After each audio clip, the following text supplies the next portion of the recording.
What's going on, everybody? Welcome to Dissect That Film, where we dissect your favorite films, film franchises, and TV. Today on episode 68 of the podcast, we are talking about the 2009 thriller, Orphan. I am your host, Brett Parker. Joining me, as always, the wonderful Dan and Angela of DNA Gaming. One day you're going to hit me. Hello. Yeah, that one was aggressive. I just saw all of your muscles. All those muscles. Very aggressive. So, we are talking about Orphan today. Because, actually, there's a couple reasons. This is a good movie, at least early preview of what I thought of this movie. It's a good movie, and the prequel just came out last week. Well, as you guys watched this episode, the prequel, Orphan First Kill, came out.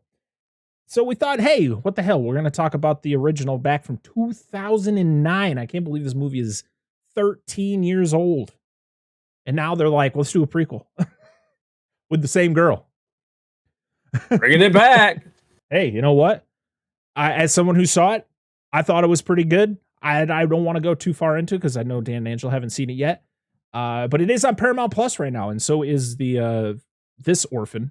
If you guys want to watch both movies, there you go. Well, sorry, not for you guys. I mean, you guys can watch the new one on Paramount Plus. It is in theaters as well. So that's where you should watch it. Yes, if you have the opportunity to go see it in theaters, go see it in theaters, because it actually, I mean, for me, I thought it was a pretty good movie. When it comes to prequels, it can be really hit or miss, mostly miss. But this one, I thought did a pretty good job for, you know, what you were looking. It's not a movie where you're expecting one thing, but you get something else, and it's a good time. But we're talking about Orphan from 2009, starring Vera Farmiga, which I think this is the first movie that we've reviewed on the show starring her. I could be wrong, but I think it is. She's from many, many things. She was in The Departed. She was in Bates Motel. She was in a lot of other movies. The Conjuring, The Conjuring 2. So Godzilla, many King movies. Of the Monsters. Godzilla, King of the... We did talk about her on this show. Damn, Yeah, it's just been... And you ruined it. It had to. I mean, I was just making sure he was fucking. It's been let's just say it's been a long time then, because that was our third episode of the show. It would have been. Yeah. So it's been a long time. This also stars Peter Sarsgaard, not Skarsgård. Yes. No relation to them. We did talk about him on a prior episode. We talked about him in The Batman because he played the district attorney. Yeah. He plays the fucking DA. Yeah, one of Riddler's victims. I knew he was that dopey fuck. Anyway, go ahead. The star of this movie was 10-year-old at the time, 10-year-old Isabel Fuhrman, who plays Esther. She is so good in this movie, and she does so well at just giving you the creeps. Just making you feel uncomfortable at every second she is on screen. There's not one moment where I'm like, that's a cute little girl. It's like, nope, this girl is terrifying. Even on the moments where she is being cute, air quotes, you're just like, ooh, I know something's up with this girl. Oh, yeah. This says CCH Pounder. That's her name. Why are you laughing? Was it the way I said it? I don't know, man. CCH Pounder. I was like, whoa, what are we watching? That legit, like, porn star, CCH Pounder. She played Sister Abigail. I know. She was in Face Off, okay? Great movie. I remember her Days. Avatar. She was in Avatar. I think. And she was in Godzilla King of the Monsters. I don't know what she was. Where was she in that movie? Who was she in that? I don't remember. Senator Williams? Oh, at the beginning of the movie. Oh, yeah. Wasn't she was the one running the council thing there. Wasn't she in The Shield? In The Shield? The movie, the television show, The Shield with... She was. You're right. Yeah, that's what I remember her from. I was like, I remember she was on ER. Yeah. Yep. Fuck that she's the voice of... she was the voice of Amanda Waller on the Justice League Unlimited show. Yeah, I know she's done Amanda Waller a couple times. So, yeah, there it is. I mean... She played Sister Abigail. I'm sorry that the way I said, I think it was the way I said it. It just got you. It's just my mind. Emphasize the pounder. It's like pounder. I was like, Jesus. And I was like, You know where my mind goes. Anyway, Oh, That's the first time I've seen you lose it, though, when he said something. I wasn't expecting it. Hey, at least it's better than him like dying over there as he has the last couple weeks. That's true. I have Just wait. I have my moments, my Yeah. intensities. Jimmy Bennett, Episodes. who plays the son. What the hell is the son's name? Daniel. Daniel. Danny. Yeah, see, you should. Good job, you remember that, Daniel. I remember them motherfuckers. Ariana Engineer. That's a name. That she played Max. And guess what? Yeah. It's not the first time we've talked about her either, because she was, well, you guys didn't talk about her. I did for Resident Evil Retribution. And I'm like, I don't remember her. And then I was like, wait, I don't remember any of those movies because they're all terrible. But she was good in this. She's actually deaf. Well, she's mostly deaf, just like her character in the movie.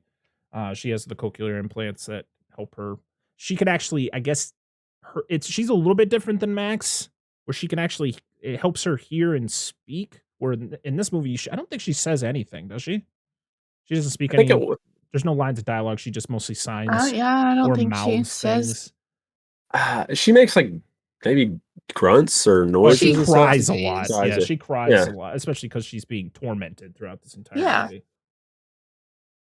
So this movie was produced by three big names. Joel Silver, who has produced everything from he did like Predator, he did Who Framed Roger Rabbit, most movies you could think of from like the late 80s into the 90s. I mean, we can go through the whole, like Die Hard, Lethal Weapon series, Demolition Man. Yes! The Matrix. Ghost Ship. Yeah, I'm gonna mention Ghost Ship because we're gonna talk about that movie one day because goddamn, what a terrible movie, but it's so much fun.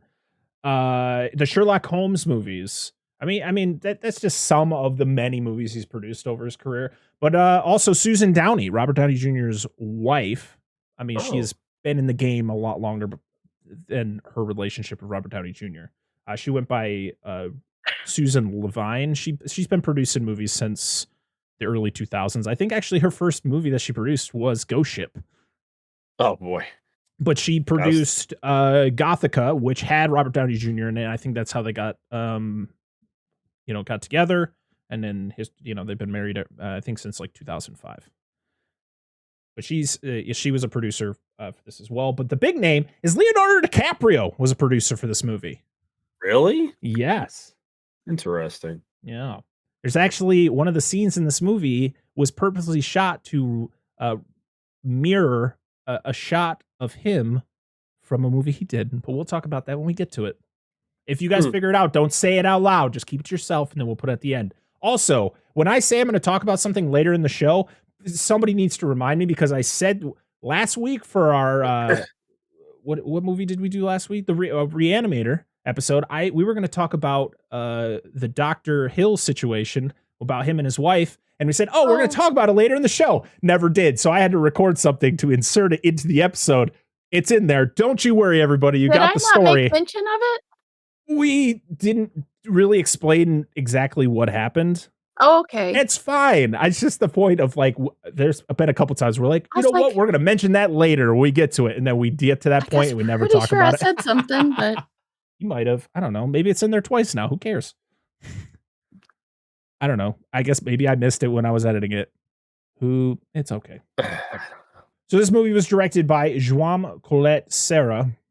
I probably mispronounced his name, and I apologize. But he has directed such films as House of Wax from 2005, which is not so favorable among the horror community. This movie and then The Shallows from 2016, which is the shark movie with Blake Lively, which was actually pretty good. I actually own that one. He also did a couple Liam Neeson movies. He did Jungle Cruise, which came out about last year. It's not a bad movie. What else? Jungle Pirates of the Caribbean. Yeah, we got you. And he's directing Black Adam with The Rock, which comes out in October. So some good stuff by him. I remember when I saw his name, I was like, oh, never really heard of this man. But then seeing some of the movies that he's done, I was like, oh, okay. I got it. This movie was budgeted at $20 million. It made almost $80 million. Just It's not bad. pretty good. I mean, it warranted a sequel or prequel, technically. 13 years later. Even though it did take 13 years to come out. And it was a little over 2 hours, which you kind of felt it a little bit in this movie. It definitely, there was some times where you're just like, how much longer is this? I feel like there's a little bit too much in here. Or not enough, but they're just kind of dragging things along where there's too much. It's like, oh, I feel like I've seen that scene before. Yeah. Like there's a lot of scenes where it's like, we don't believe you, Kate. We don't believe you. I was like, Jesus Christ, how many times we got to see this before we get it? We understand. No, just they gotta drive that shit home. This movie was released in the United States July 24th, 2009. And then in Germany, it wasn't released till October of 2009. And then France, not till December of 2009. That's a pretty decent sized gap for releases. Yeah. So when Isabelle Fuhrman auditioned for the movie, she actually wore like a similar outfit that she wears in this movie, like the old timey dress with the ribbon around her neck and her wrists. The description, though, of Esther in the script was vastly different. She was supposed to be like super pale. She was supposed to be like blonde and stuff, but they saw how good of an audition Isabelle did, and they're like, yeah, you're it. When you look at the poster, so a lot of people were very people got thrown off by the poster. So the poster, if you look at it, it's Esther's face, but it's symmetrical. So both sides are the exact same. It's because they mirrored her one side of her face to look, so it looked symmetrical. It just gives off that eeriness. I don't know why that's so eerie, but I mean, it's not something I look at and go, "Oh, that's kind of weird." She just is a creepy child. Yeah. I mean, she wasn't really in real life, but in this movie, they made her look like she's just creepy. And her facial expressions throughout this entire movie just, makes you so uncomfortable. They were going to make this movie a lot more graphic. Like there was the end scene between her and the father. And I was like, thank God they didn't add that in there. I guess there was it was part of the script. They were going to make that a little bit more graphic. I'm like, this girl is not like, I understand the direction that they went in, like her whole story, but like this is an actual child, and that would have been, it was already uncomfortable as it was. So thank God they didn't make it any worse. Yeah. Vera Farmiga is actually a classically trained pianist. So in the scene where she's playing piano, that's actually her playing piano. Yep. And the piano she's playing on is like a $70,000 piano. Yes. She had a hell of a time on that. That's crazy. Yeah.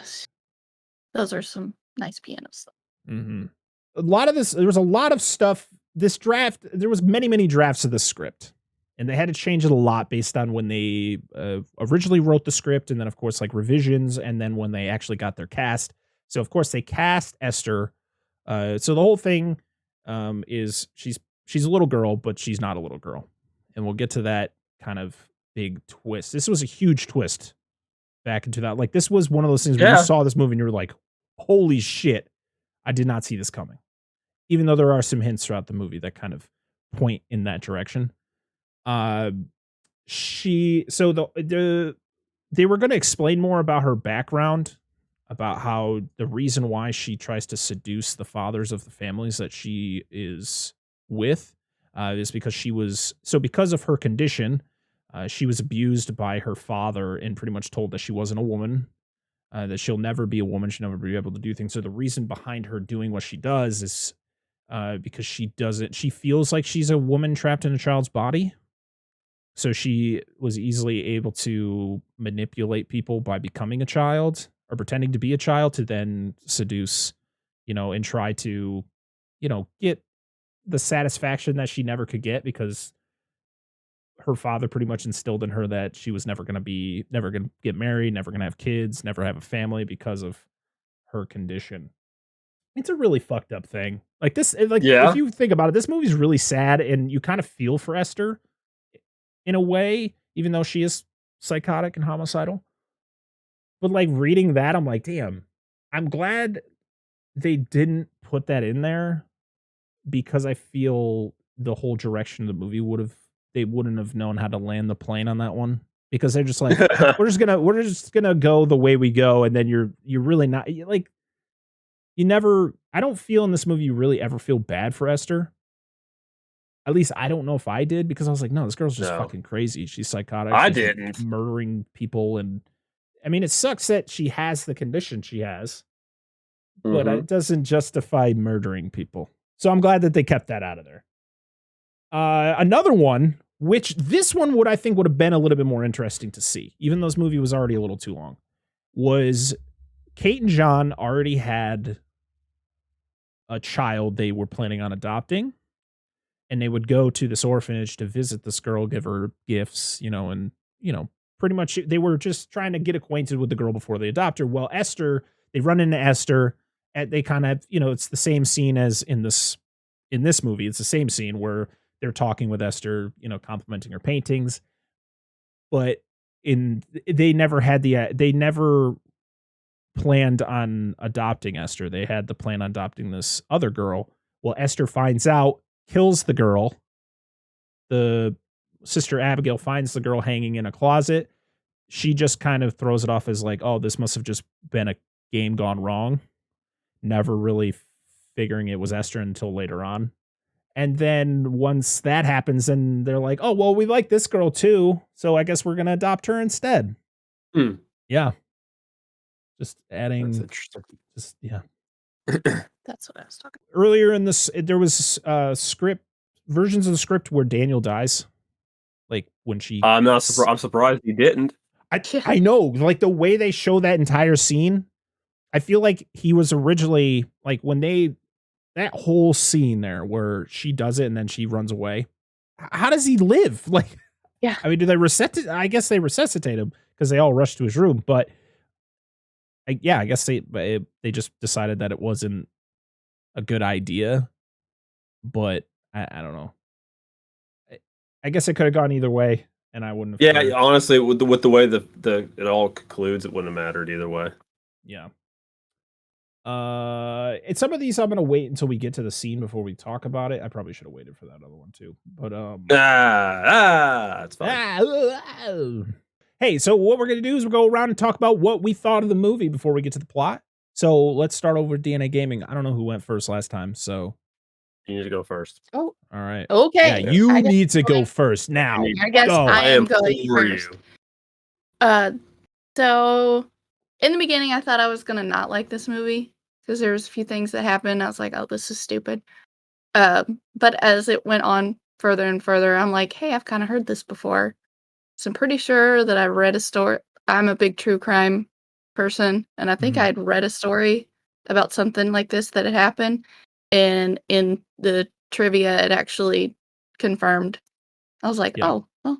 But I liked it. I did like the movie. I think there was a couple stories that they took that they created the plot for this movie from. Yeah. But I liked it. There were parts where it was a little long-winded in the scene. Yeah. They could have cut that out and it'd been fine. But yeah, I liked it. I don't know what to think about this movie still. I still don't know, because we started watching this movie, and you'll know, Parker, because you don't know anything. You don't know what really happens until the very, very end. Yeah. But I knew nothing about this movie going in, so I don't know if it was like demon possession, ghosts, whatever. I don't none of that stuff. The more I watched this movie, the more it pissed me off. And you should know why, because I hate when children are unrealistically depicted in film. And going on through this movie of somebody not knowing what this movie was about. Yeah. I was livid through most of this movie. And by the time you kind of like figure it out, I'm like, okay, that makes a little more sense, but I don't know if it's redeemed itself for me. I think the movie was acted well enough. It's got good actors in it.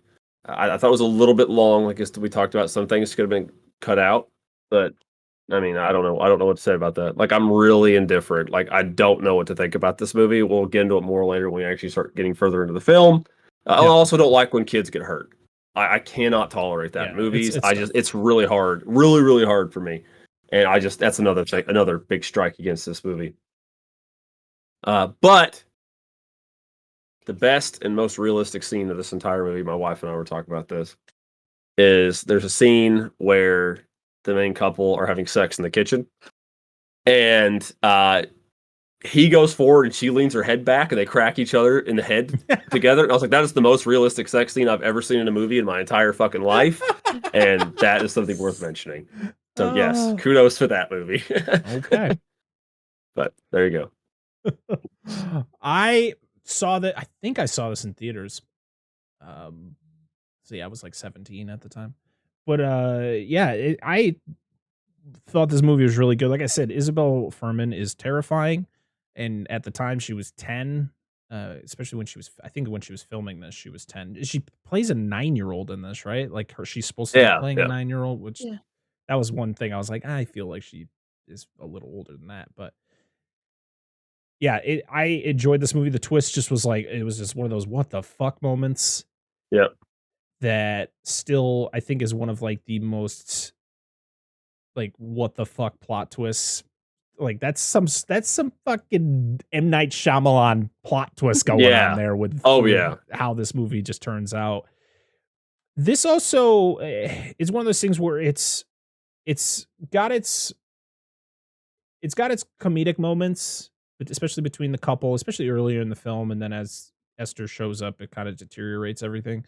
But it's also got a lot of hard-hitting topics, like, you know, the fact of grief and, you know, losing a child and just, you know, the whole thing behind, you know, how tough it is to kind of move on from those things, and then, you know, adopting someone or adopting a child, which not a lot of adoption agencies like this movie because especially a lot of you know, Northern European adoption agencies that are pretty much like, oh, so all Russian little girls are psychotic and crazy. It's like, no, just this one. Yeah, just this one. Simmer her down. It's okay. It's just a movie. Yeah. But yeah, I guess this wasn't very liked in the adoption community. As I don't know if that's the right wording to go with, but yeah, I enjoyed all the performances. I think my least favorite performance is Peter Sarsgaard. I couldn't stand John, especially towards the end of the movie. He just turns on such a dime. Like he's like, I'm supportive. And then by the end, he's just like, fuck you, Kate. Fuck you. Fuck you. Fuck. I'm like, I understand she did some fucked up things, but so did he. Yeah, exactly. Yeah. So it's I just didn't like the way his character kind of just, it was like, okay, he's fine. He's just fucking dive bombs. It's not good. But overall, I thought this movie was good. I think it still holds up, especially because it's just wild to me when I'm like, holy shit, this movie came out in 2009. And Isabel Furman, she was the best part of this movie. She's just terrifying. She plays this character so well. And I'm glad that they brought her back for the prequel, even though it was a little weird to watch, especially since she's a lot older and she don't look like a child no more. But they did their best. And if you can get past the little jarring looks from her, you'll enjoy the new one as well. But yeah, those are our thoughts on the movie. Are we ready to talk about the plot? Yeah. I think so. Okay. I was waiting for your acknowledgement, Dan. I was doing research on a topic I'm going to bring up later. Oh, okay. Just real quick. It did not hit me until I was listening. I was just double checking something. It's okay. So this movie opens up to a very rough scene where where John and Kate, our main characters, are coming to the hospital because she's pregnant and she's ready to give birth. She's going into labor. She calls, you know, they get a nurse. She gets pushed in the wheelchair, and as she's getting pushed into the wheelchair, you know, they're having a conversation about, you know, she's gonna name her Jessica and all that stuff. And you're like, we all know where this is going. And as she's getting pushed, there's just a trail of, she goes into, like, she has a contraction, I think. And then it's just a trail of blood. And the nurse just keeps going. She doesn't notice it. I was like, okay. This is fine. I was like, this person is going super slow. Like, are they like gonna, that's push a lot of blood. The wheelchair faster? Yeah, it is. That's a lot of fucking blood. Let's hurry this up, guys. Come on. So the next scene is them in the operating room, and then she gets, and I completely forgot the context of this scene, but she's in the operating room because unfortunately her baby died. And the nurse is very blunt about it. She's like, I'm sorry for your loss. Your baby's dead. And you're like, whoa, that's a little, you probably could have gone in a little bit smoother with that. Maybe, you know, rub her head a little bit. All right. There. Jesus Christ. So yeah, she's being operated on, and do you notice the doctor is John? It's actually Peter Sarsgaard playing the doctor and Really? playing John. Yeah. No, I had no I idea. did not. Which if you've seen the movie before, it kind of, you're like, oh, okay, that makes sense for the context of the scene. But if you're going into it and like, wait, whoa, you get thrown off. You're like, that's him? Like, why is he there? And then he comes walking in with the camera, and you're like, whoa, this is even more. Does he not know? Did they not tell him? Somebody tell this man the bad news, because this is not something he should be recording. And then she wakes up. It's a nightmare. So you're like, oh. I mean, you find out that she did lose her child, and this is kind of a recurring nightmare for her. She's just reliving these tragic events. Yeah, sure. So, so she wakes up from the nightmare. She goes to her therapist to talk about it, played by Margot Martindale, Dr. Browning. And I don't like this character at all. I don't her either at all. And she gets worse because, oh God, it just pisses me off. But yeah, they're talking about the nightmares. They're talking about her, I guess, I don't know if she formed a drinking problem after. She probably formed a drinking problem after she had the stillbirth, which is understandable in a way. You know, it's a very traumatic experience. But I guess it's implied later, which I'll talk about it now, but it's implied later that she almost killed her daughter. She was drunk, passed out, and I guess her daughter wandered to the lake and almost drowned. And the father saved her. But they're looking to adopt. They're talking about adopting. She's talking about how she's really nervous about it. But she feels it's about time that they move on and bring somebody else into the family. She goes to pick up her daughter, Max. She goes to she's deaf, so she goes to a school for the deaf, and she's got really cool drawing. She did a great job. GG. And this is the thing pisses me off more than anything. Like, they're at a fucking red light, and the fucking person behind them honks at her, and then the light's red. Why the fuck are you beeping at me? I mean, she should have been paying attention and noticed that the light was still red. But the fact is, like, shut. I will get on and I will beat your ass. Beat at me again. But they almost get. Yeah, she almost fucking gets hit by not just a car. It's almost like a fucking dump truck, or maybe a garbage truck. I don't even remember what it was. I'm like, Jesus Christ. So we then see her playing piano, and she does very well because she's actually playing piano. Like we said earlier in the show, Vera Farmiga is a classically trained pianist. I guess there was a whole piano scene or something, or piano playing scene that they just cut out completely from the movie, and she was pissed about it. This part was supposed to be longer because I guess she wrote this, whatever she's playing. I don't care. We didn't need it. I don't need to.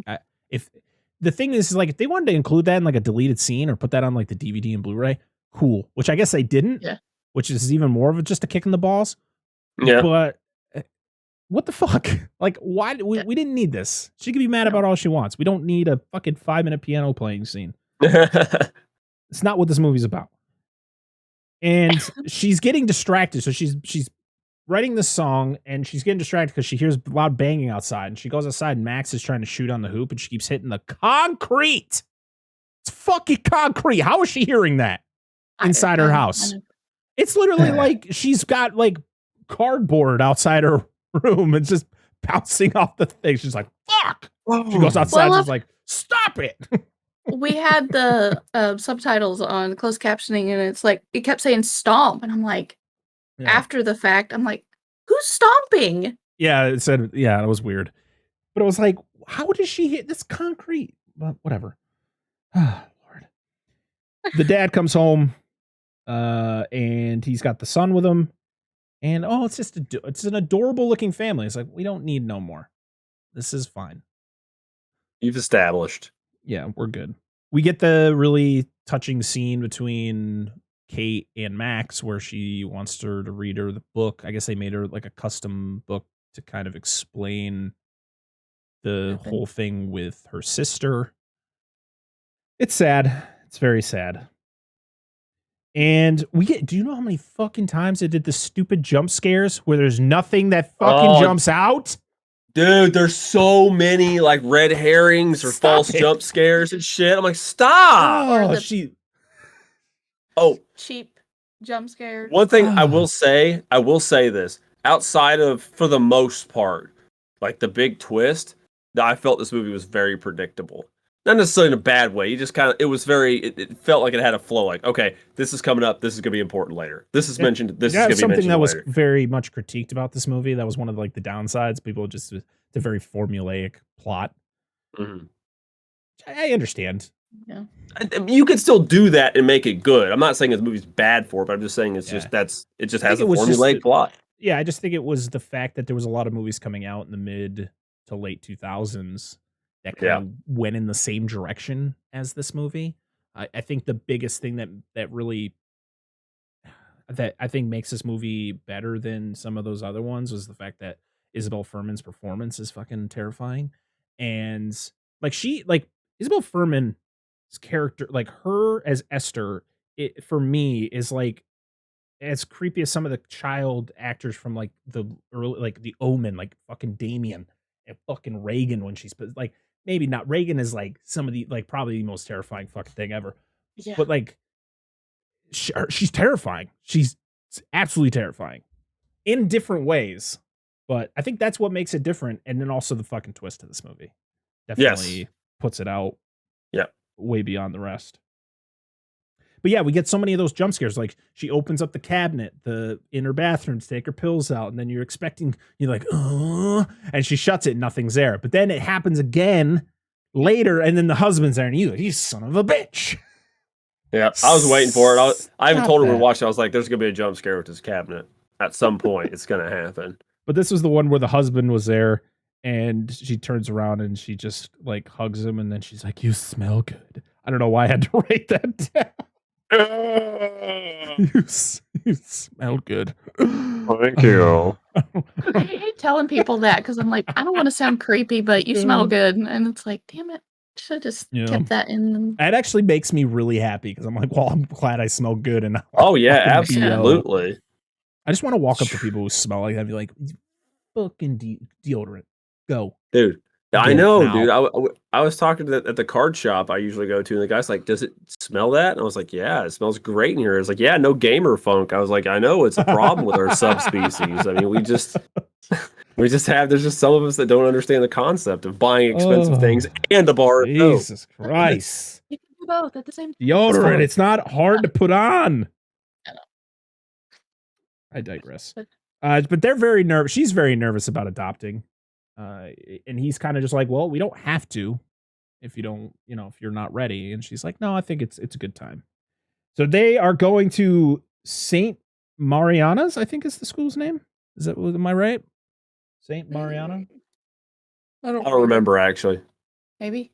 It's a school for girls. It's a school for, it's an orphanage. And they're looking for that new kid. So instead of, trying to have another kid, because it probably was a high risk, I don't think they ever explained that, but when you have a stillborn or problems with a prior pregnancy, it makes it harder to get pregnant again or to have a sustainable pregnancy. As somebody, we both have children and have probably gone through that shit, and it's not fun. But yeah, it makes it harder to have children once something that traumatic happens to your body. So usually a lot of people do this. If they want another kid, you go out and adopt. And yes, this movie did turn a lot of people away from adoption. Don't let a movie do that. Don't let a movie. This is a fucking movie. Don't let a movie sway your decision to do something, especially something this is a big decision for people. So. Because you might adopt a serial killer. No, yes, it's not what's there going to is happen. a slim possibility that could happen, but it's probably going to be from the United States, not from an Eastern European country. Or from another country. It's scary. I digress. Someone's spying on them. You get the eerie scene where you know who it is, but it's just somebody's looking at them from like the top of the building as they're walking in, and then you get this stupid fucking line from John. He's just like, look at that. Is that a snorfin? Talk about the fucking snowman. No, Orphan.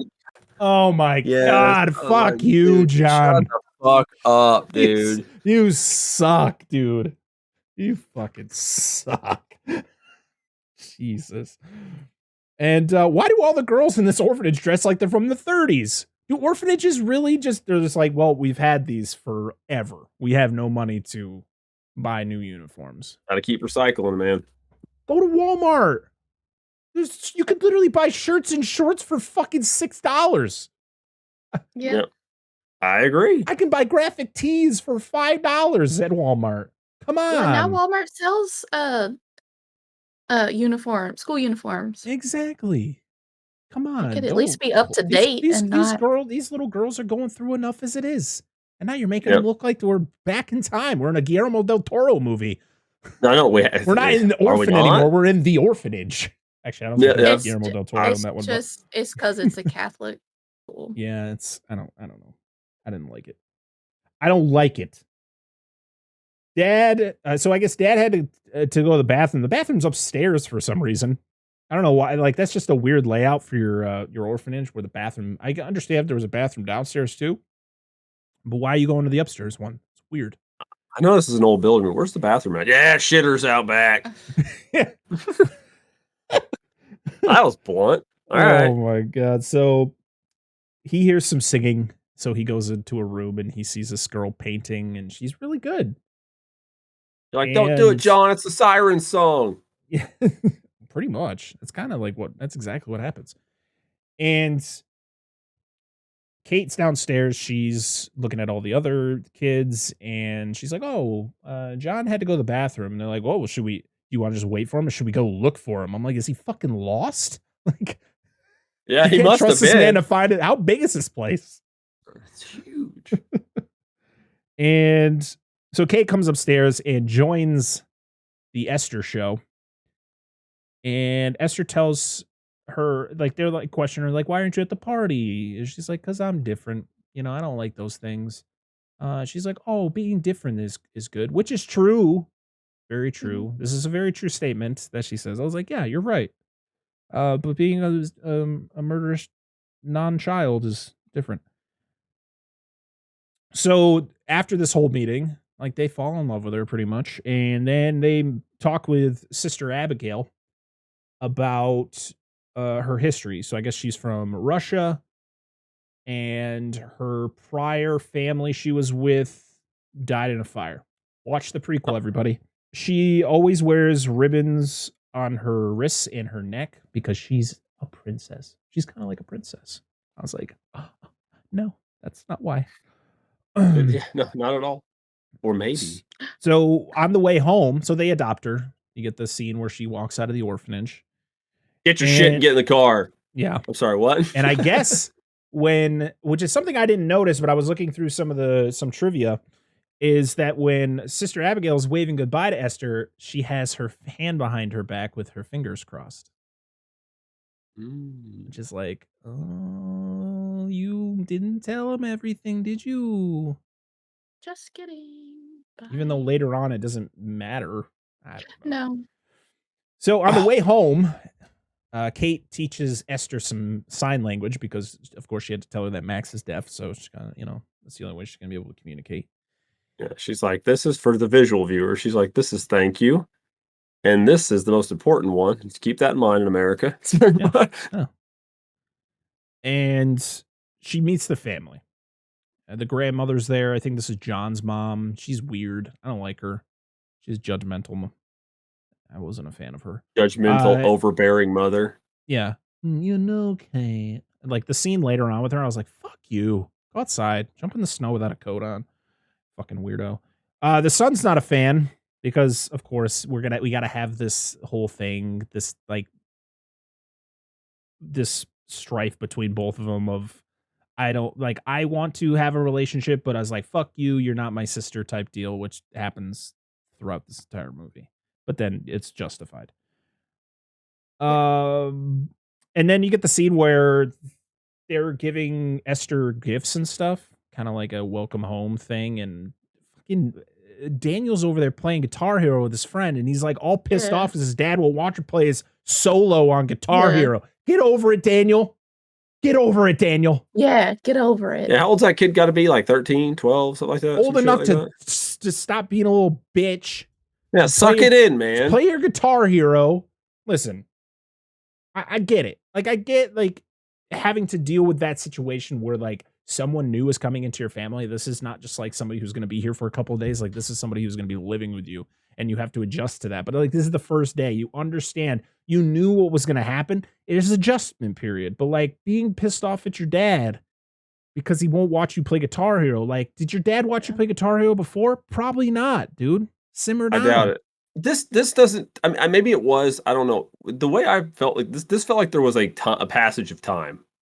I don't feel like this was the same. This may have probably the been. same week. It felt like there was some passage of time. I could be wrong. Yeah, I don't know. There's a lot of time that passes, and they're like, "Oh yeah, like 3 weeks ago this happened." I'm like, 3 weeks? Well, didn't Sister Abigail said that she would draw up the papers and see him in 3 weeks? Yeah, and then she says something about needing the dental records and stuff later. Yeah. And it doesn't say, it's like, oh, I didn't get those yet. Like, how much time has passed? Like, yeah, there's no real definition of, like, how long they've been there. Well, there was one scene that happens, and then she's talking to Sister Abigail. It's like, oh, yeah, Esther did this 3 weeks ago. And I was like, that happened 3 weeks ago? Didn't that just happen in the prior scene? Yeah. Okay. All right. Yeah, I just wanted to be a dick to Daniel because he's whining like a bitch. By all means. I mean, how about God. Esther gets an easel because she likes to paint. It is a terrible fucking name. God, who would curse their child with such a name? Okay, but yes, an easel. Yes, Carol. Yes, an easel. You'll love this one, Esther. Like, I hope you like it. I love it. All right, cool. We're gonna paint together sometime. Daddy, I like lacquer-based paint. I love the smell. But okay, so going back to Daniel. I honestly, the other asshole. Yeah. I kind of feel like, because, you know, his parents are all taking care of the deaf sister. Like, I kind of feel like he feels left out. Yeah, I know. So that's why he kind of, I just feel like he kind of wants the attention because they're giving the attention to the little sister. Things, but he's and now Guitar Hero. My fucking dad didn't sit down and watch me play video games because I've been like, Dad, what are you fucking doing? You don't yeah, so I'd be like, my parents would give two shits about it. I'd be playing Madden on a 19-inch TV in my kitchen. My dad would walk through. My dad never gave a shit. Like, turn that shit off and go outside. Dad, you want to watch me throw a football in a video game? He'd be like, why don't you go outside and fucking actually throw a football? I'm like, okay, I'll do that later. I did that, Why don't you get a job? That'll impress. Why don't you get a job? That'll impress me more.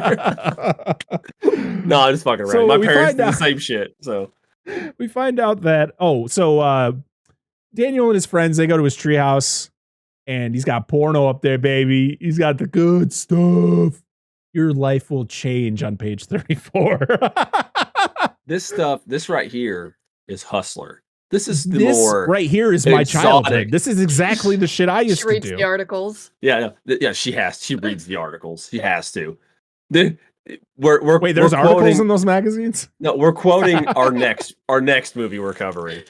Oh, Jesus. This is a book called Shaved. Not too familiar with this title. Yeah, I was like, I've never heard of this one. But I get it why it was like that, yeah. But yeah, I mean, other than the fact I didn't have this really badass treehouse that this kid's got. This kid's fucking awesome. He's got like secret compartments in his floor. And I was like, what is this?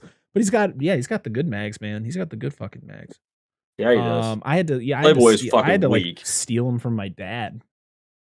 Just weird. Oh, dude, we had the one that was in the bush, and then we had the one that my uncle's like. Wait, like in an actual bush? Yeah, it was just in a fucking bush. That was the bush one, and then there was the one. This is way later. This was the one, and my uncle. No shame, this man. He's I can't wait. No shame. He was just like, you just go in the bathroom, and there's like a metal like medicine cabinet, and they're just right there on top, clearly sticking out. Like, you're not hiding this, are you? Like, nah, that's where I keep them. Like, all right, dude. Good. Yeah, that's so good. No shame whatsoever. Yeah, so we see Esther and Max playing outside, and that's when you get this dickish moment from the mother-in-law, and she's just like, so what are you gonna do? And she's like, well, she talks about how Kate talks about how she wants to go back to teaching. She's like, oh, yeah, you can't go back to Yale. She's like, well, that's not where I was gonna go. Fuck you. fucking whatever your Piece of name shit. is, Barbara. You could be you Bitch. could be more fucking supportive. You can see why John's the God way he is. Damn. What a Fuck. piece of shit, dude. Just- That's exactly how I feel about your mom. Wow. I'm just kidding. I'm just kidding. I like her mom a Oh lot. Her mom's man, dope as fuck. fucking. She makes awesome lima beans. Your mom's dope as shit. She tolerates me. So She's here. I love you. I just wanted to fuck with you on here just to see what your reaction was gonna be. So, John's gonna get some action. He's been trying to make his move, and she's not been in the mood because she's still got a lot of shit on her mind, which is understandable. And he doesn't pressure her. Good on you, John. But she comes up and and initiates it, and you're like, oh shit, what's about to go down? And they're about to get into the passions of love until Esther fucking cock blocks him. And then's like, Damn. I want to sleep with daddy. And he's like, wait a second. I gotta chop this wood down real quick before I allow this child in my bed. Jesus Christ. I was like, let me tell you guys, when you're in it and that's happening, it doesn't just like that, dude. You need some time. Like, just give me a few minutes, guys. Just wait. Yeah, I would have been like, yeah, can you give me like 10 minutes? Please. So yeah, and she gets really fucking cuddly with him too, and that was just kind of weird. Yeah, I was like, whoa, wait a minute. So it's time for school. Esther comes down in a dress, which I didn't think was that bad, but everybody's like, whoa, this is weird. Don't wear that, Esther. You're going to be like, I was like, it just doesn't even look that bad. Everyone's going to think you're a whore. Like, no, not really. No, it wasn't. I'm just being, no, it was a very, what's the conservative, just an old style. Like she's been wearing this whole time, the old style dress. Fucking Jesus. So Esther gets introduced in her class, and you got this dumb, stupid little girl, Brenda. What'd she say? Oh, fucking somebody called. They want their dress back. And I was like, and then the teacher says nothing. What? It's like this in a lot of movies. Why do they not let teachers not do anything? Like, shut the fuck up, Brenda, and like throw a rock at her dumbass head. Just take a fucking textbook. Just I am not advocating child abuse. But in this movie, fuck Brenda. I just kidding. Or no, what if she gets what she deserves? What if the teacher just doesn't like correct her, but it just says really condescending, like passive, like not even passive aggressive, just flat verbal abuse comments. Like, don't worry about her, Esther. Her dad's got a drinking problem, and her mom sleeps around a lot. Like, that'd be fucking great. God. Yeah, it's annoying. We then go to Esther and Max playing on the frozen pond. And Kate is not happy about this. She fucking get the fuck off! Ah! And they're like, oh, sorry. She's like, you're not supposed to be out there. The hell, Jesus. We see Daniel shoot a bird with a paintball gun, and he's like, oh shit! Is it? And this is a nice paintball gun. It's a Tippmann 98 special, baby. I'm not convinced that would kill that bird. No, I don't think it would have. It might have hurt it. I mean, might have stunned it. Matter how close he was and what the velocity of that paintball was, and that was a pretty good fucking shot too. It was, yeah. So he shoots the bird. The bird's suffering, so he can't finish it off. Esther's like, you need to do it, and he's like, I can't. And then she does it, and then he's like, what's wrong with you? And it's like, I'm just putting this bird out of its misery. It's gonna suffer, you fucking weirdo. The bird's like, oh god. Oh, I was just going out to get milk and eggs. I'll never see my son again. My wife would get that one. Bury me with my money. I'm an idiot. I'm sorry. Esther takes a bath and she locks the door. And Kate's like, fuck, we don't lock doors in this house. And she's like, well, that's and weird. I'm somebody like, comes in. Why? That's weird. I'm sorry. That's weird. These people, no offense, if this is what you are, it's weird great. that she doesn't allow her to lock the door. Yes. Like, when I go to the bathroom, I'm not gonna like flop dick and like don't walk in the bathroom. I get why, because if she's taking a bath, she already had one kid drown. What happens? It's true. I get it. It's just her being nervous about that. Yeah. Well, but this is an older child. Yeah. And she's from the old country. My son locks the door every time. Every time. I mean, I can Like- easily unlock the door because Yeah. that's just the way our doors are designed. But Yeah, because there's your son in the bathroom. Police, we're coming in! Doof, like kicking the door. You forgot your toilet paper, dude. Like it's sad you blow the hinges out. grab a goddamn washcloth. Doof. Just, So Fucking- while Esther is taking a bath, Kate wanders into her room and looks around, and she notices that one of her drawers doesn't close all the way. But so what's back there but an old ass Bible, and there's a man's picture in it, and it's weird. But she kind of passes it off like maybe this is her dad, her birthday. Maybe like she doesn't really question it. It's just like, oh, okay, this is kind of weird. So she puts it back. We get another day of school where Esther gets bullied by her own brother. He knocks her books out of her hands, douchebag. And What a then that shithead. same douchey, fuck you, Brenda. She comes up and says other shit and then tries to pull the ribbon off her neck and she just goes berserk. She just literally goes berserk. Oh, she throws the Bible up in the air. Yeah. And all of the pages get Is flung this out your of it. Bible? So And it starts did you hear the friend though? Brenda's friend? While Uh-uh. like she's going to pick up all her, she's like, why'd you have to do that? I was like, yeah, Brenda, fuck you. And Yeah. that girl shouldn't be You're your just not being friend. a bitch. well, Yeah. see, I would have enjoyed this whole scene a lot better in two ways. If, for one, when she went for like the thing on her neck, she didn't like scream. She just laid her the fuck out. And Yeah. two, when all the pictures like flew up in the air and all the things started raining down, it just started playing "Raining Men" by Weather Girls. Oh, I'll stop. I'm sorry. I'll try to be more on point. Oh, Esther goes home and she is being taught how to play piano by Kate. And, Kate's trying to tell her it's okay. And she's like, no, I made 12 mistakes. That's not okay. She's like, well, that's just how it works when you've Just never chill played out, dude. before. Fine. And then she was like, do you want to talk about what happened at school? She's just like, not really. She's like, well, let me show you something. So she shows her Jessica's flowers, which is I guess they took Jessica's ashes, they sprinkled it over this thing of dirt, and roses grew out of it. And it's like the one thing that keeps Jessica around. Yeah.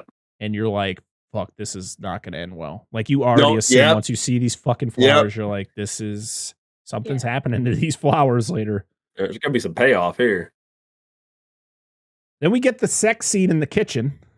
Yes. I'm like, adventures.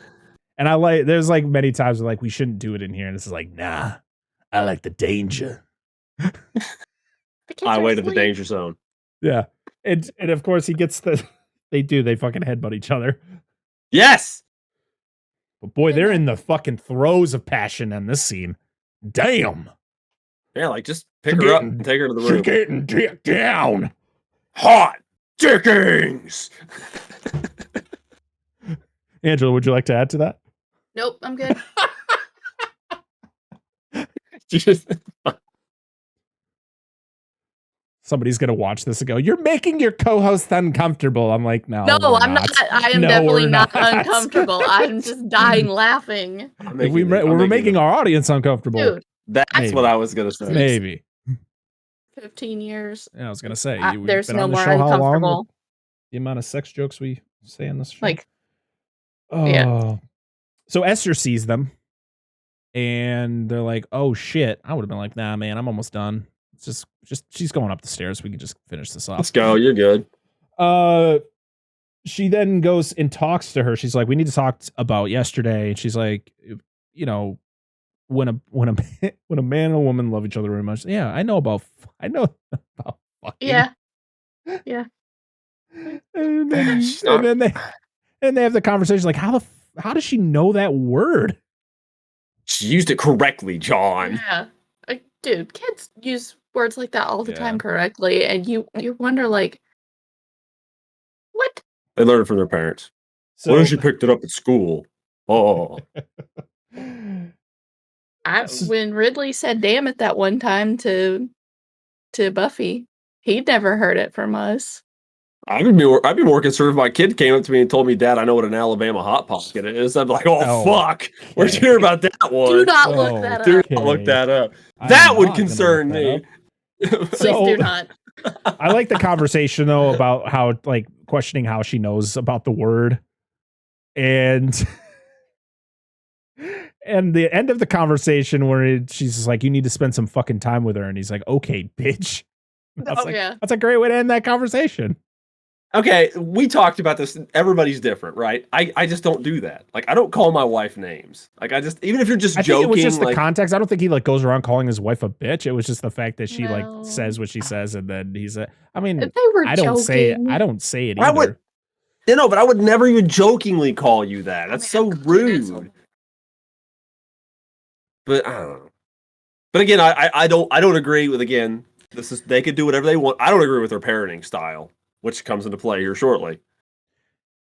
So they go to the park. John brings Esther and Max to the park, and John is pushing Max in the swing. And a mom comes up. You know, she's like, she got everything unbuttoned. She got her boobies hanging out. She's like, "Hey, John, what's up?" And Esther notices everything that's going on. She's like, "Hey, you want to move a chair for me?" And he's like, "Yeah, me and Kate will come over one day and we'll help you out." I think good save, John. Yeah, good job, man. Or just say no when she asks him help moving a chair. Why the fuck is she asking you? It's just weird, man. Haven't seen you at the PTA lately. Here's my boobs. Esther notices Brenda's at the park. She's like, "Yeah, baby, payback's a bitch."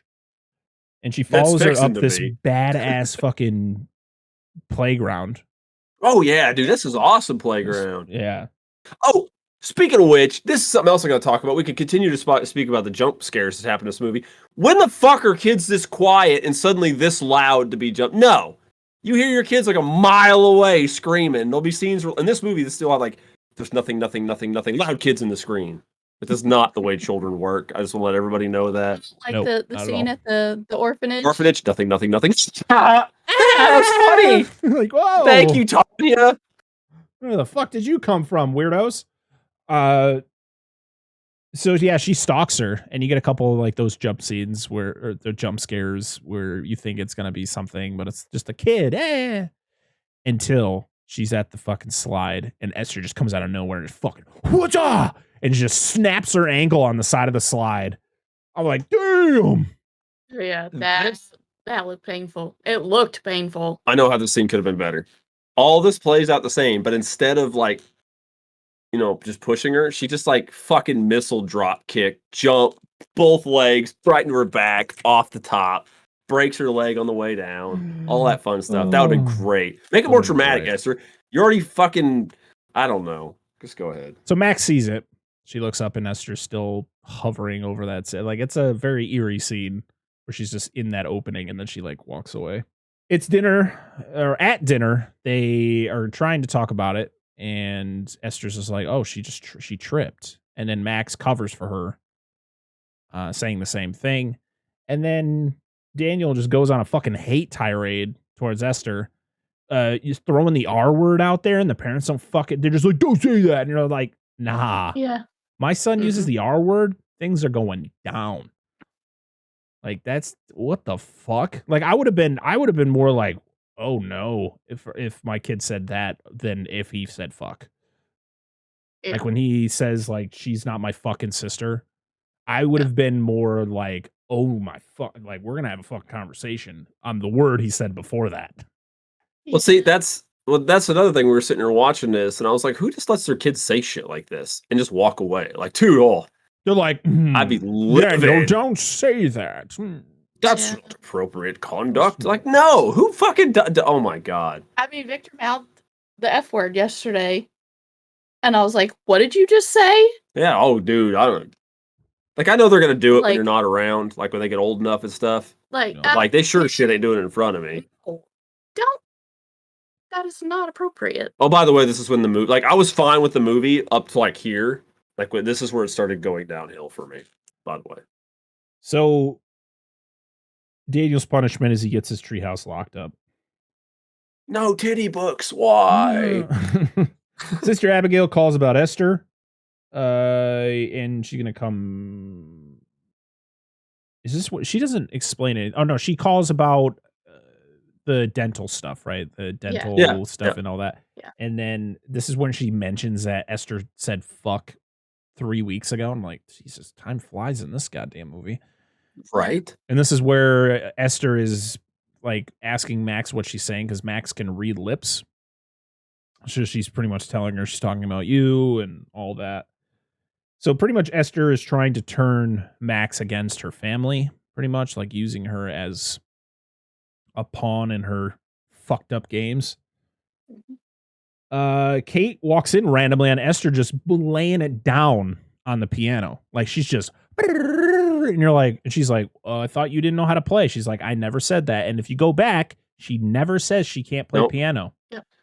Because Kate goes, hey, would you like me to teach you? And she goes, I would love that. And that's the extent of it. So she's not wrong. She's not an idiot.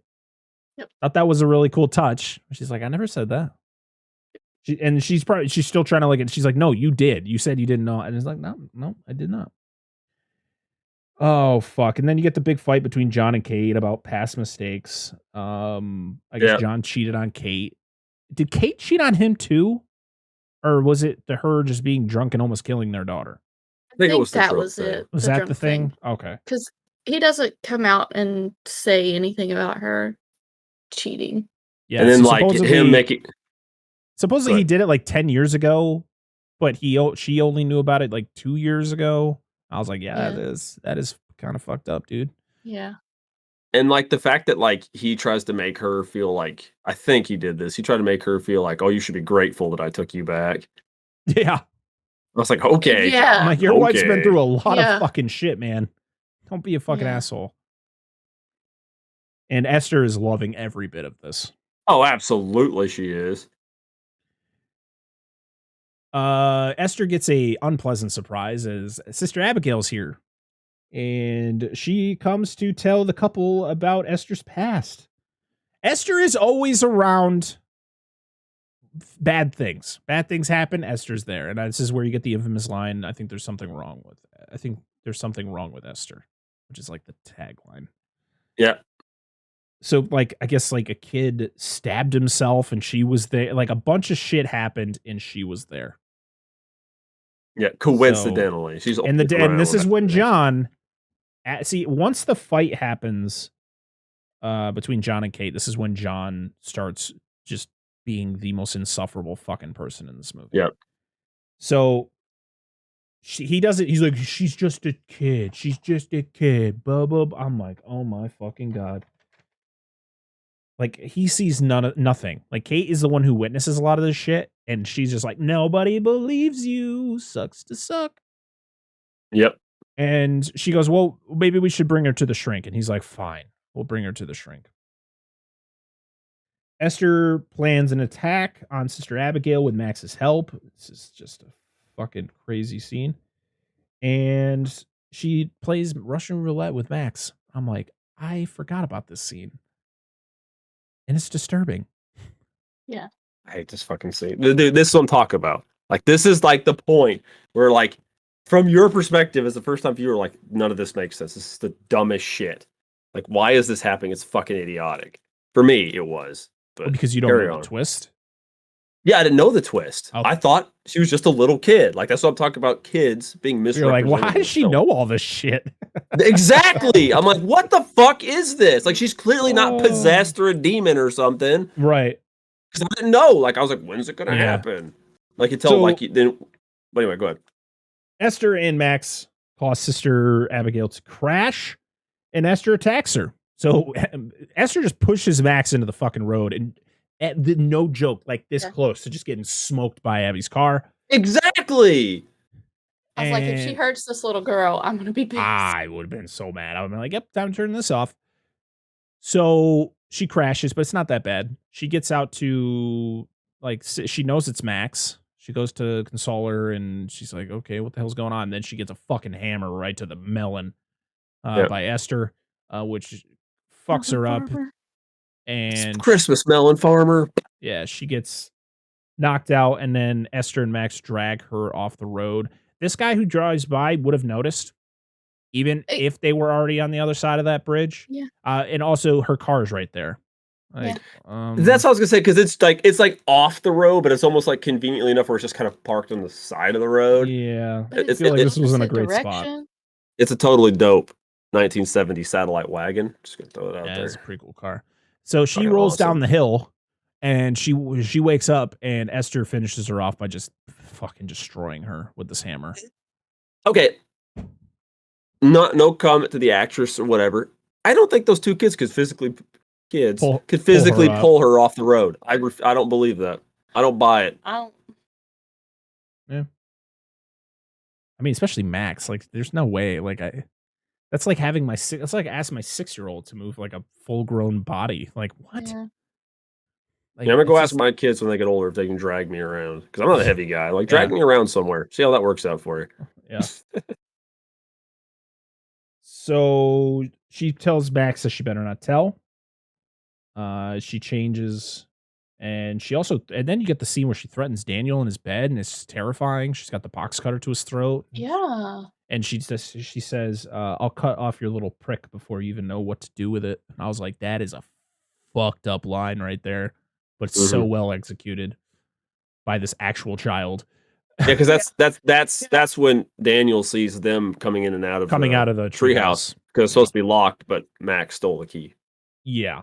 So, of course, Daniel gets threatened. He is pretty much being blackmailed by Esther as well.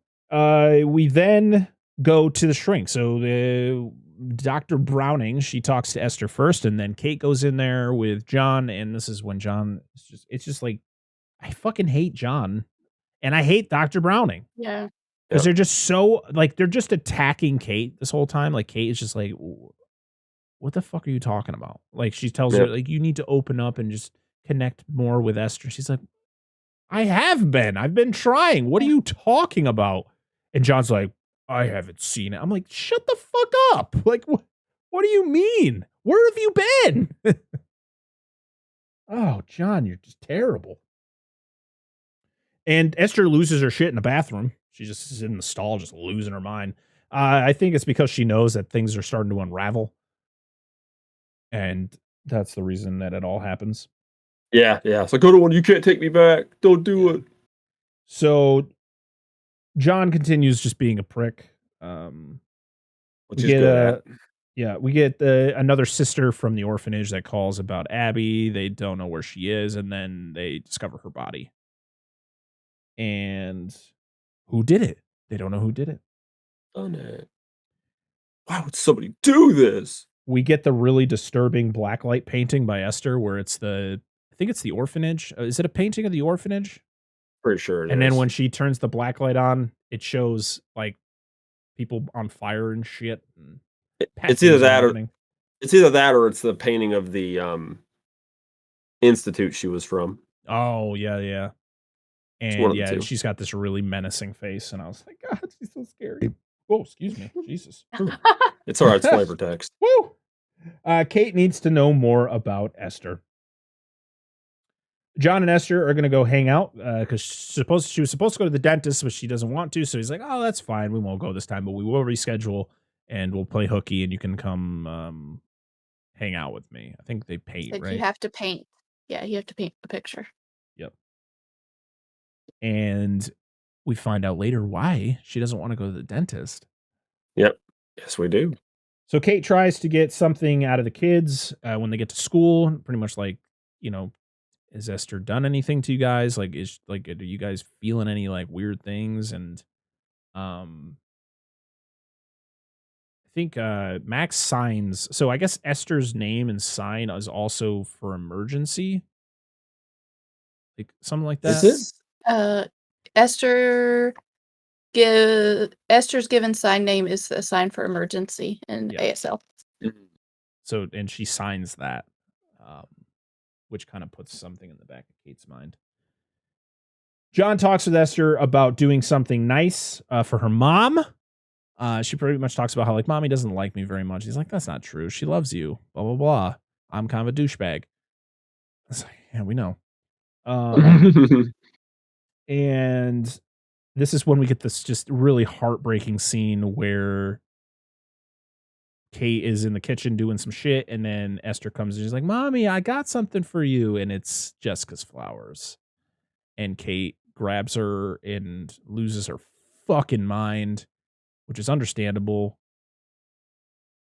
It sucks. It's and she grabs her arm. Like, Daddy, you grab my arm. well, hurting and me.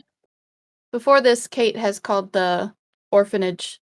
Oh yeah, and she's like, they called the Russian orphanage before she came to America or whatever, and they had no records of her. and they have no record of her. Right.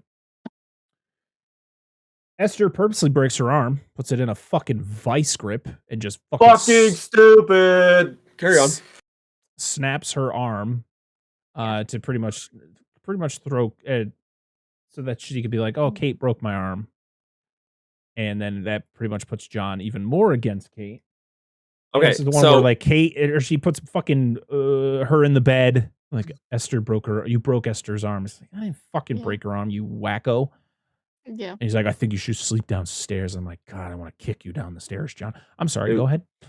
No, so this is why this doesn't make sense. So he grabs her arm because she's pissed, rightfully so. I understand this, right? Like, she was mad, not the best call, but she was very pissed off at what happened. There's no discernible amount of time passage here. Does not specify. They're like arguing. Esther like runs downstairs to Daddy's little bench, puts it in a fucking vice, puts like with that screwdriver with a towel around in her mouth.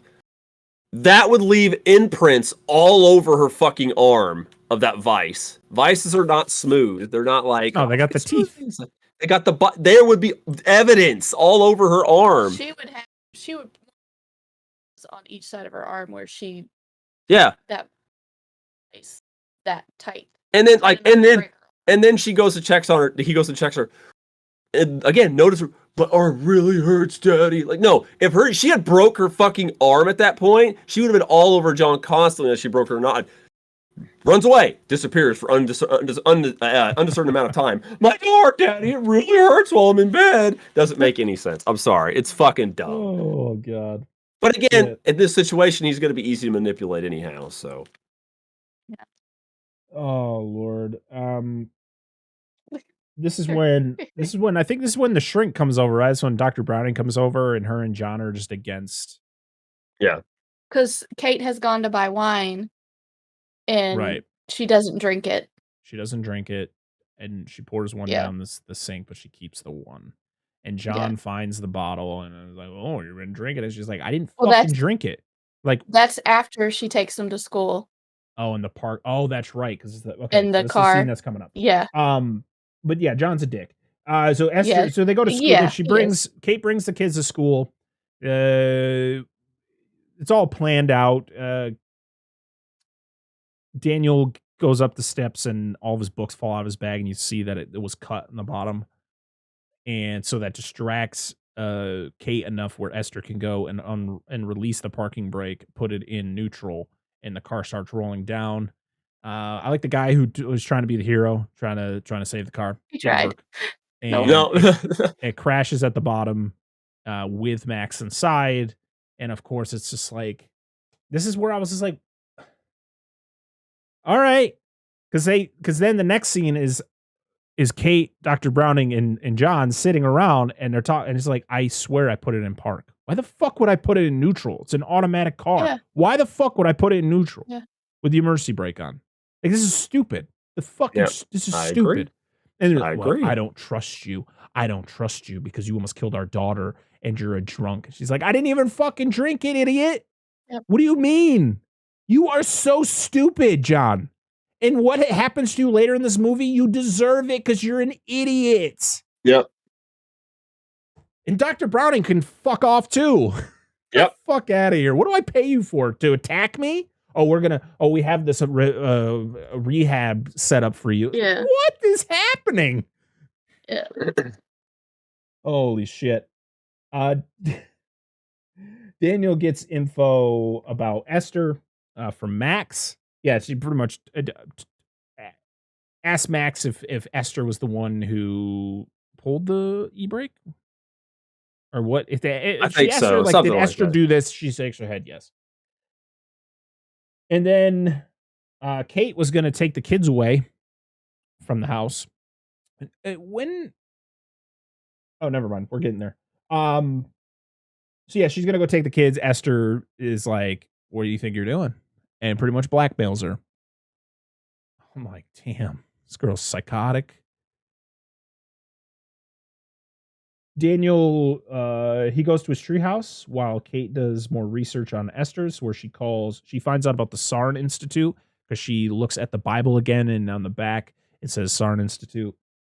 Esther sets the treehouse on fire. She pretty much brings up all the evidence from after she killed Sister Abigail, puts some lighter fluid on it, lights it up, sets the whole place on fire, locks Daniel inside.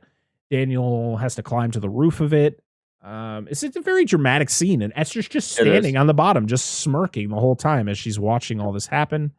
And then Daniel falls and knocks himself out. Kate notices it from the window, rushes up, and then we're at the hospital. Well, that's before Esther tries to kill him after he's on the ground. And that's right. She was gonna put him out of his misery. She picks up the Yeah. large brick or rock, and Max kind of knocks her over. Yeah. Yeah. And this is when Kate's on the phone with the Sarn Institute and finds out it's a mental hospital. That's later. Yes. No.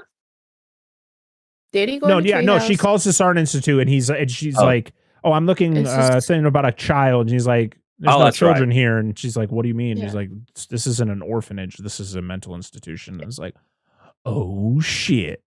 Yeah. Yep. That's later. So- They have the I know. email. I forgot. This is when we get the scene at the hospital where Kate and John are talking, and then Esther asks the grandmother if she can have $1 to go get a soda. And I was like, oh, soda doesn't cost $1 in soda machines anymore, so fuck me. Yeah. Like $1.25 now, sons of bitches. So that's her excuse to go away, but she goes to Daniel's room. So the reason she does this is because of the fact of like Daniel's not dead. And they're like, well, is he going to be able to talk once he's awake? And he's like, probably. And Esther's like, well, he can't fucking talk if I kill him. So she goes to the room and suffocates him. At least that's what you think. But then the next scene, he's not dead. But you never see him again. Yeah.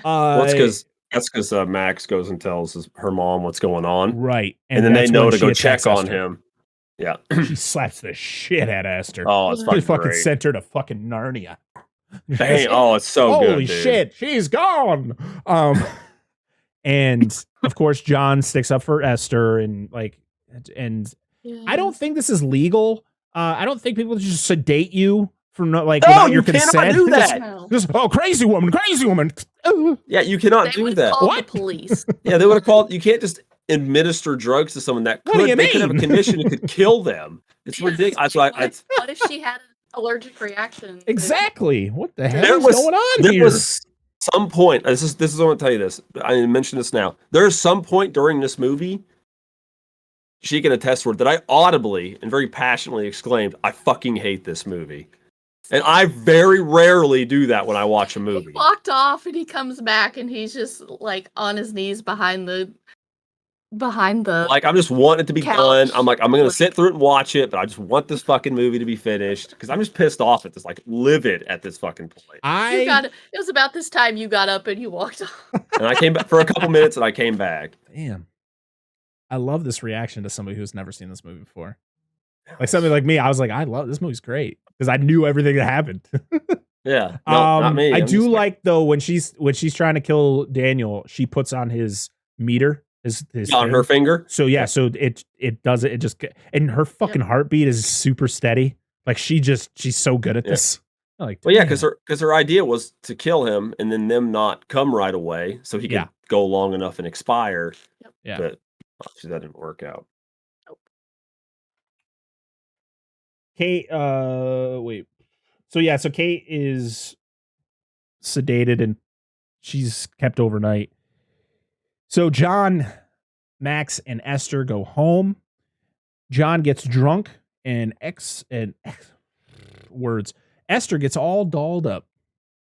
And this is when it gets really fucking weird. So she gets all dolled up and tries to seduce him. Gives him a few kisses and then tries to get more. And John's like, what the fuck fuck are you doing? And that's what I was saying too. What the fuck are you doing? And this is when John fucking finally opens his goddamn eyes to what the frick Esther's been up to here. Yep. Jesus, took that fucking long, you idiot. And yeah, she tries some weird shit on him, and he's just like, okay, well, I guess we're gonna have to figure out what your future is in this house. And this is also when Kate gets a phone call from the Sarn Institute from the doctor, and he's like, hey, so that picture you sent, that's not a little kid. That's a fucking woman. And her name is Lena. And she is actually 33 years old. And she suffers from a very rare, I think it's a very rare form of dwarfism, where like she ages, but she also looks like a child. Like it's a weird form. It's a real thing. But yeah, she's not a little girl, and she wears those ribbons around her wrists and her neck because she struggled so hard in her straitjacket that it left marks. I was like, holy shit. Because they said that she killed people in the Institute, didn't she? She I remember killed correctly. 7 people. Yep. Like 7 people.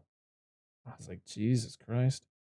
So John, he goes upstairs to Esther's room after all this weird shit happens. Esther's like crying in the bathroom because she can't have daddy. And he finds all her fucked up pictures on the wall, where it uses the black light, shows all the other fucked up, and it's even got like a weird seductive picture of him. Like, ooh, there's a couple of them. They're like naked. Yeah, I'm not a fan of this. Is this around the time where after all this stuff, it kind of elaborates what Esther's been doing? Why and you were like, oh, okay, now I get it. Why she doesn't want people in the bathroom with her? Because she's taking her makeup off, and she takes out her teeth, and then why she looks at the dentist. Yeah, and then she takes off the bandages around her breasts and stuff because she's hiding all those things. Kate drives home very frantically in this blizzard. This fucking sucks. This is Connecticut, by the way. Both movies take place in Connecticut. She would have crashed multiple times. She almost does. Saab? That's a fucking rear-wheel drive Saab. What? Just her crashes into the side of this fucking hill, and it's just like, well, that's it, guys. Esther kills everybody, and the movie's over. Yep. She gets away. Fun. And Kate rushes home, and Esther fucks with John. She fucking murks him hardcore. Stabs him at least 30 to 40 times. Kate crashes. Oh, yeah, that's pretty rough. I was like, oh, he's dying now. Okay. Yeah, and I was like, I mean, you kind of deserve this, moron. You're a fucking idiot. Kate's trying to call, and she cuts the power. Esther cuts the power. Yep.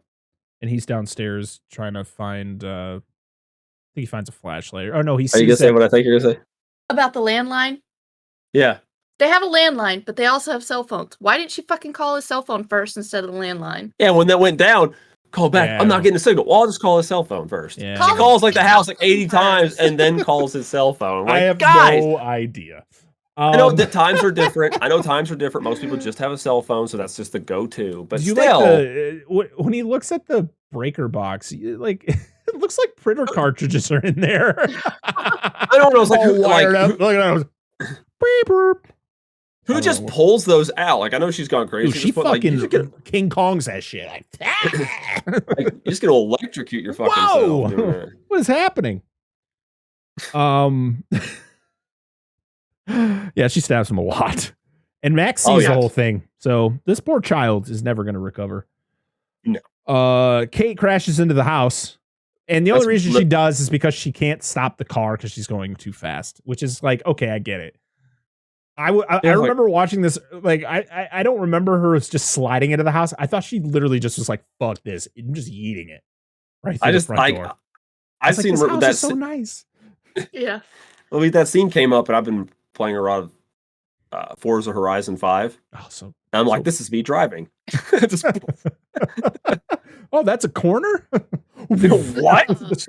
More of a suggestion. But so Esther sets she gets the gun.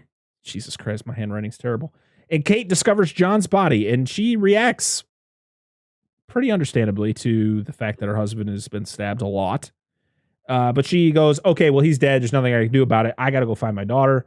So she's running around the house, and Esther shoots her through like a very small window. She's like down on the bottom floor. She shoots Kate. A hell of a shot. Yeah, a really good shot. It's just pretty much a cat and mouse game. You see that Max went into a closet, but she's not there when Kate gets there. And it's just pretty much she's in Kate's in the bathroom of her bedroom, and then Esther goes into the bedroom. I don't know how she gets out. Do you know how she gets out of the bathroom? I don't remember. Does she crawl through like the opening that's between the bathroom and the hole? Like, this is a weird ass fucking setup, by the way. This house is awesome. Remember. No, this house fucking rocks. It is awesome house. I know she has like a flashlight. She takes the flashlight that John had. Yeah. And she's bleeding because she got shot. She tourniquets. But I don't remember. Oh, she goes outside. No, because she chase them? She follows the blood and goes into their room, and doesn't she go out through the? But she's outside. Yeah. Because Esther locks the window back. The window. Yeah. Right. And she can't get back in. Gotcha. So Max hides in the greenhouse, and Esther's there looking for her, and Kate's on the roof of it. She sees Max, but she sees Esther, and then she distracts Esther. Esther shoots at her, and then she falls through the glass and just fucking lands right on top of Esther. I was like, this bitch ain't getting up.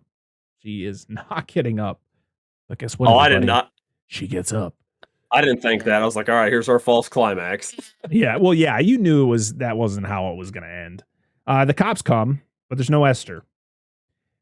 In the original, there was an original spot where Esther was supposed to change back into her child's outfit, like get herself back looking like Esther again for when the cops came to kind of turn, like pretty much be against Kate and fuck with Kate. But I guess this is a better way of going about it. Yeah, I agree. Kate and Max are outside. They think it's over. They're outside. They're going through. They're going to hopefully meet the cops. And Esther shows up, tackles them onto the icy pond. Of course, this is where the movie was going to end. Absolutely. Max picks up the gun, shoots at tries to shoot Esther, but she shoots the ice, which then causes it to crack, and they both fall in. And they tussle underwater. Esther gets a couple stabs in on Kate. Kate ends up knocking her out, or at least she thinks, and she gets out of the water. And then Esther makes her final fucking appearance where and then she does the thing where she's like, Mommy, don't hurt me. Save me. And she's like, I'm not your fucking mommy, which is a line directly stolen from The Ring 2. Oh, nice. It's literally the same line. It's literally, not to spoil The Ring 2, but there's an end scene where Samara tries to do that same thing. She tries to manipulate the main girl from the first one, Rachel. Yeah. And she says the same, like, save me, Rachel. And she's like, they're saving me, Mommy, save me. She's like, I'm not your fucking mommy. And then kicks her down the well. Dude, I was gonna say, like, I mentioned earlier about kids, blah blah blah. Remember this whole scene, and like, do you ever notice how suspiciously strong Esther is during all this? It's one of those things where they're like, are they just, because she's not actually a child, it makes her stronger? I was like, I don't think that's how that works. That's not. What about pulling the body off the road? What's the fucking matter? Yeah, it is bullshit. Anyway, carry on. It's to make it more dramatic. It's to add tension to the scene. So after she says it, she kicks her in the fucking head and her neck. Just fucking snaps. And this is where you get the little homage to Leonardo DiCaprio, because her death scene when she floats to the bottom of the pond is the same way that Jack floats to the bottom of the ocean in Titanic. I love it so much. She should just drop the rock. And that is where this movie ends. Final thoughts on Orphan. So Dan, overall, like, when you get all the way through this movie, like, did you figure it out? Have we figured out what you thought of this movie? Like, have you figured out what you thought of this movie? You're still just like, I don't know. Because I was so okay, so, like, the first 40 minutes, I was like, "Okay, this is building to something. I get this, like, she's got drinking problems, blah, blah, blah. This is all gonna come back later, whatever."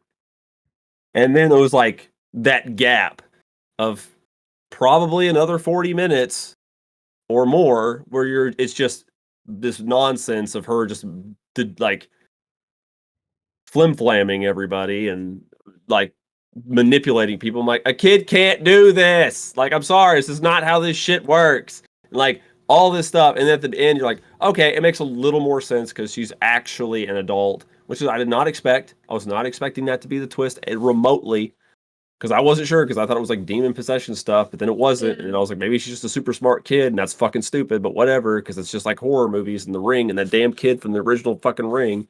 Yeah. But anyway, but he was the bad guy. But, yeah, then, like, that happened, and I'm just like I was so, like, just pissed off and burnt out the movie, like, it can't redeem itself for me. I have no interest in seeing this again, ever. I don't know if I wanna watch the other one. I might enjoy it more knowing from the beginning what she I is, think the you'll like it. prequel. I think you'd like it. Knowing However, I what you will know say now. this from a me being a little baby about it perspective, this is not a bad movie. Like, it is formulaic. The acting is pretty good. None of the kills are particularly violent. I mean, like, graphically violent, nothing like that. Um, I don't approve of like little kids getting hurt, like, Daniel and stuff gets fucked up and stuff like that. Yeah. I don't, or even the emotional abuse that goes. I don't approve of that kind of stuff. But anyway, all in all, it's a fairly competently acted film. It's fairly competently directed outside of the passage of time. Maybe a little bit long, but I mean, if you haven't seen it, I don't know why you're watching this, but if you haven't seen it, probably wouldn't hurt to give it a watch. Because there's a lot worse movies than this. That was my big issue Very with true. it, and it Very just true. holds a heavy weight over my head, and so I go Yeah. ahead there. I mean, I still I enjoyed it for what it was. I really enjoyed the scenes where it was Max and Kate, and it was I wish they took out the music in the part where she was reading the book. Oh, yes, yeah, we They talked about did it that. for a little bit. They took out the Yeah. sound for a bit, and you're like, "Oh, I like this," because they Where did they were that just in A signing Quiet back and Place. forth. Yeah. But I then did they started playing music, and I was like, "Oh, well, that ruins Yeah, it." I'm like, they should have just kept that part out. I did enjoy the part where Max knocks the plant over and breaks it, and you don't hear it at first. Yeah. Oh, You yeah, don't hear yeah. it from her side, but Yeah. then you hear it from Esther's side. Yeah. I really enjoyed that detail. But yeah, I mean, apparently Esther was born on Hitler's birthday. Oh, that suddenly makes you evil. Like, listen, Hitler's a piece of shit, but that does not inherently make you evil just because you were born on April 20th. Oh.